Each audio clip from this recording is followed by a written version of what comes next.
Oh, no. That was the Volvo next to us. I seriously was about to get offended. Of course, after today, we probably do smell or something.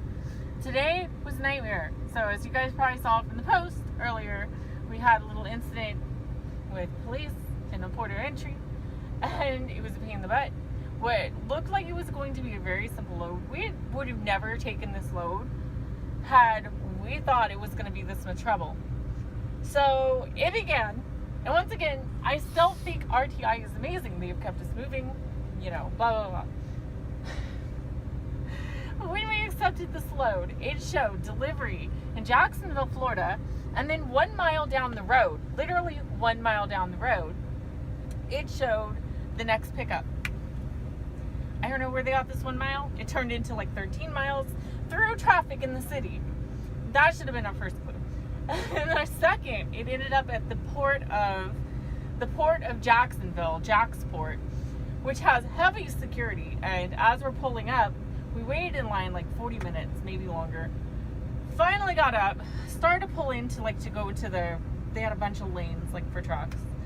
And as we're pulling up, security was standing in the parking lot, like guiding people in, and they stopped us. She's like, "Do you guys have a Twix card?" I'm like, "No." "You want a candy bar?" I don't know. We didn't have a Twix card.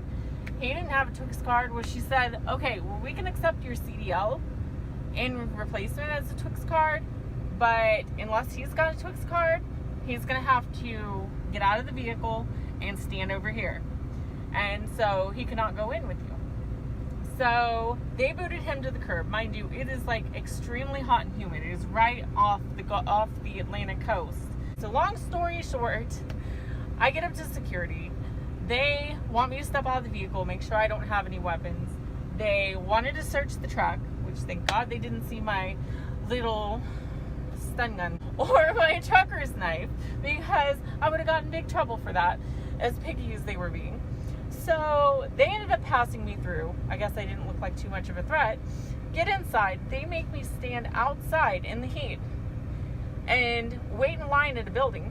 Finally get up, get all this paperwork done. They make me sweep out the trailer in the heat. Then they said, "Okay, now that you got all of that done, you need to walk across the parking lot to the other building," which is probably as far as like that night truck is on the other side of the shop. So I walk all the way over there. And finally wait in line, like 10 minutes later, I'm about to pass out to the heat. Like, I am having real trouble. We almost had to call an ambulance on me because my face is like burning and I felt like I was going to seriously pass out. So finally get up to the window where she informs me that you do have your $45, right? You do have your $45, right, to pay the escort fee. What escort fee? I can escort myself. No, we don't allow that here. You've got to be escorted, and it's $45 to have a forklift escort you around that building over there into the dock. So they made me walk all the way back to the truck to get the stuff. Blah, blah, blah. Long story short, it was a mess. In the meantime, Jordan, tell what happened with you. Starting from standing on the curb. Okay, what kind of vulgarity can I use? Any you want. I will bleep it if need be. I got kicked the out of the facility. That I was cool with. I was like, yeah, gotta do your job. I couldn't hide in the back like a lot of truckers would. So I was like, okay, cool, whatever. And then I had to use the bathroom, and there was like Chucky over there, big heavyset guy. He's like, "I usually go over there to that restaurant and go to the bathroom." I was like, "Oh, thanks, Chuck." So I walk across the street, go to the bathroom. Not a problem at all. I just walk across the street, go to the bathroom. And because they had AC and all that, and they even said, "Yeah, I can wait over there." They actually advised me to say, "Hey, it'll get you out of the sun." Okay, cool. I go in there. I sit there, and I realize I don't have my wallet because we just got up 2 hours ago. I barely got dressed. I had all of his things in the truck. I got no phone charger. Oops. I have no phone charger, no wallet. So I was like, okay, not too big of a deal. And then I was like, okay, this is fine. I go in there, say hello, use the restroom, come back out. They had TV on. I was like, okay, whatever. Battery's at 40%. I was just like, I'll just sit in the back, mind my own business. You know, anyone comes to talk to me or whatever. It was a diner, so of course they came over to see how I was doing, or at least I thought they would have, and they didn't. But I just was watching TV. About 30 minutes go past. No one said anything to me. I hadn't said anything to no one. Perfectly fine. 30 more minutes go past. So it's an hour already. She's dying slowly. Bad. Like I told the guy, you're going to end up having to call an ambulance or something because I am feeling like I'm going to pass out. He kind of shrugged it off. Oh, we have a place for you in the building in the meantime. Out of the heat. They're in the building was with wide open doors. Just like that shop over there. Everything was open and there was no AC. So I'm stewing and they're just like, oh, you'll be fine. Just sit down. Yep. And so while you're dying, I sat there and so I took a picture of the diner and I can give it to you that. I took a picture and it's a mirror, like literally on the wall. And so I'm standing there watching TV and I'm in the mirror. 2 officers walk in. I was like, okay, it's a diner. And they talk to the lady. He points down at me. It's like, okay, whatever, watch my TV. And he comes up and starts talking to me. He's like, hey, how's it going? I was like, not too bad, how about you? He's like, doing good. You want to step outside real quick? Like, okay. I step outside with them and the other guy stays to talk to the lady. And they're in a black undercover unit. They're all sitting up and he's talking to me. He's asking me like, so what's up? What brings you to town? I was like, oh, well, Brittany, my girlfriend is, a truck driver. She's over there. I couldn't go in the facility. You can only have one driver in the facility with the truck, so they don't allow several people.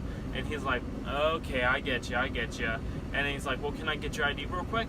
I don't have my ID. Why don't you have your ID? Because I left it in the truck. Like, why did you leave it in the truck? Because I was kicked out of the facility. They would not let me in the facility. But so he was like, okay, he was cool about it. He was just like, you gotta make sure to have that on you more often. Gave my name and all that. He sat there and did something, and then he came back. He talked to me. He made sure everything was all good. He walked inside. His partner came out and started chatting with me. Except mostly about the car because I love Chargers. So I was like, this is awesome. It totally blacked out. It was amazing. And he comes back and he's like, okay, you're good to go. She just thought, you're not from around here. It's a diner. They usually know who's coming in. For someone to come in, not pay for anything, and sit down. And they even asked, like, did you get a coffee or anything? I was like, no, I didn't get a coffee. I don't have my wallet on me. I couldn't get anything. And I know that it's a diner. They're not going to have Samsung Pay. So I was like, I can't do anything. So I'm not even going to attempt it. So I got kicked out. Police called. And then just to hop back in the truck, we're good to go. And yeah. Oh yeah, and then the scale. So we're already late on this load, which we didn't have a very big window on. Like, this is one that had no margin for error. Of course, we're delayed through all that whole process by hours. We finally get on the road. There's mega traffic, construction, like that. So we get up the road a little ways, find the nearest scale because, by the way, guys, we got pulled in 5 times in the morning between the time that we got out of that place and started our trip for our first delivery that morning. 5 times we got pulled into DOT scales and inspections and like everything, like through them. So that took up a lot of time. Then we get through the traffic. We find the nearest cat scale to scale this load, and it is a Love's. And it is so jammed up. People are parking on the scale to like go inside and do their thing, use the bathroom, whatever. Like, it is bad. There's no place to park. So we finally get scaled. Thank God we were legal. And so we hit the road, only to hit more construction. And we needed fuel. And we weren't going to get fuel there because there was like a 30-minute wait and we're already behind this load. So long story short, again, we faced hours of construction and delays and stopping for fuel and trying to get in and out of places. And so this load is like buku behind, and dispatch been advised earlier, starting with the shipper. It's their problem. They got us started late, out of there late. So we had to push out our ETA for tomorrow. We were shut down at Love's in somewhere in North Carolina. And so we're gonna go get a shower. Anyway, that is a little bit of our crazy day, guys. Thank God neither one of us got arrested. I've heard horror stories of truckers that have a little pocket knife, and all of us have little knives, right? Knives, seatbelt cutters, things like that, so we can cut seals. then a lot of these places, there's some that will arrest you for trying to bring a knife in. It's like, that is the basic tool that I need as a truck driver. So I was a little pissed. I told dispatch, basically, love you, Javier. You're awesome. Ain't never going back to that place. Don't ever send us back to a port or like a military base or something high security. I just don't want to screw with it. Not if you're going to make us stand out in the heat and all this crap. I was waiting for them to strip search me. Like, I really was. Because it was ridiculous. I would have shaken them. Layer after layer. As soon as I thought I was done with one security, no, you got a stage over there for the second phase. Okay, now you got a stage over here for the third phase. Now you got a stage over here for the fourth phase. I was so pissed. Shiv. Yeah, I was surprised I didn't think that was a shank. Oh. Spoons. Come in handy for soup. Yes, they do. Love you guys. Love you guys.